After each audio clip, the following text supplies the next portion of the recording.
नमस्कार मंडळी. उभाटा सेनेचे युवराज आदित्य ठाकरे हे आपले प्रवक्ते संजय राऊत यांचाच गेम करणार असं चित्र दिसतंय. आतापर्यंत राज्यसभा निवडणुकीसाठी महाविकास आघाडीच्या मध्ये ज्या घडामोडी होत आहेत त्यावरून हे अधिकच स्पष्ट होत आहे.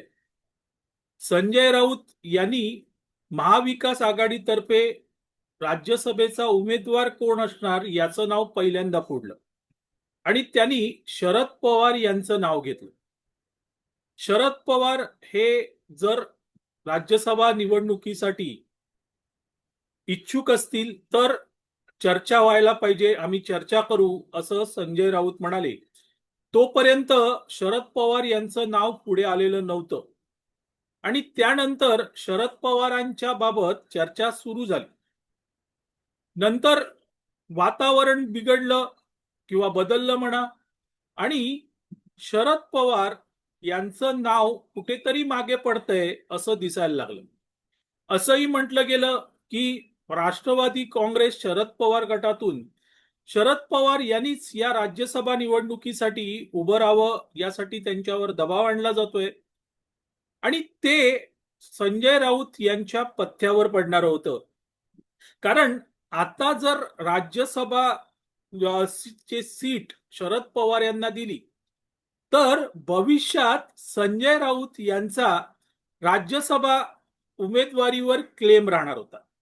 कसा तो सांगतो.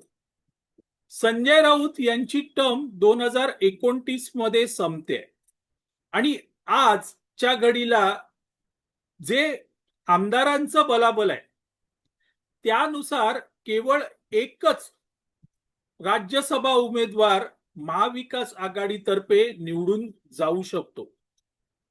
आता प्रश्न असा आहे की आता जर शरद पवार यांना उमेदवारी दिली गेली तर भाजप देखील त्यांना विरोध करणार नाही आणि शरद पवार अगदी सहज राज्यसभेवर निवडून जातील. आता जर शरद पवारांना ही सीट दिली तर 2029 मध्ये उभाटा सेनेला त्या सीटवर क्लेम करता येईल. पण आता जर ती सीट उभाटा सेनेकडे गेली तर 2029 मध्ये उभाटा सेनेला त्या सीटवर क्लेम करता येणार नाही. इतकं साधं सोपं आणि सरळ गणित आहे मित्रांनो.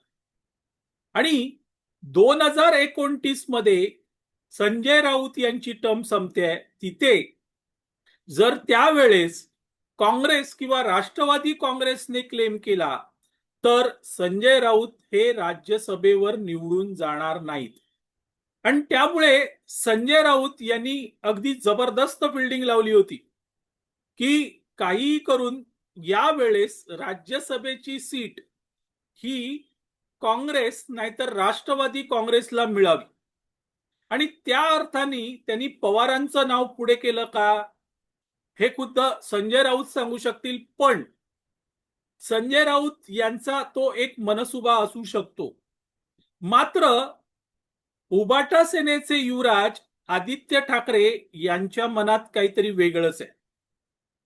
आदित्य ठाकरे हे प्रियांका चतुर्वेदी यांचं नाव पुढे करू इच्छित आहेत आणि इथे खऱ्या अर्थाने संजय राऊत यांचा गेम होणार आहे. कारण यावेळेस राज्यसभा निवडणुकीसाठी जर प्रियांका चतुर्वेदी यांना उमेदवारी देण्यात आली तर 2029 मध्ये त्या सीटवर उभाटा सेनेला क्लेम करता येणार नाही आणि तेव्हा संजय राऊत यांची टर्म संपते आणि ती टर्म संपल्यानंतर संजय राऊत म्हणजेच पर्यायाने उभाटा सेना यांना पुन्हा उमेदवारी मिळणार नाही आणि संजय राऊत हे काही राज्यसभेवर जाऊ शकणार नाहीत. हा तो गेम आहे मित्रांनो. खुद्द संजय राऊत यांना हा गेम कळतोय आणि म्हणून संजय राऊत हे काहीसे अस्वस्थ झालेले आहेत. दुसऱ्या बाजूला बातम्या येत आहेत की उबाटा सेनेने थेट दिल्लीत काँग्रेसशी संधान साधले आणि असं संधान साधताना शरद पवार यांच्या राष्ट्रवादी काँग्रेसला बाजूला टाकलेलं आहे. खरं म्हणजे या विधानसभा सभेमध्ये उबाटा सेनेच्या सर्वाधिक म्हणजे 20 जागा आहेत, काँग्रेसच्या 11 आहेत आणि अ, राष्ट्रवादी काँग्रेसच्या 8 आहेत, शरद पवार गट. आणि त्यामुळे राष्ट्रवादी काँग्रेस नको या अर्थाने थेट उबाटा सेना ही काँग्रेसशी तडजोड करत आहे आणि शरद पवारांना बाजूला टाकण्यात आलंय.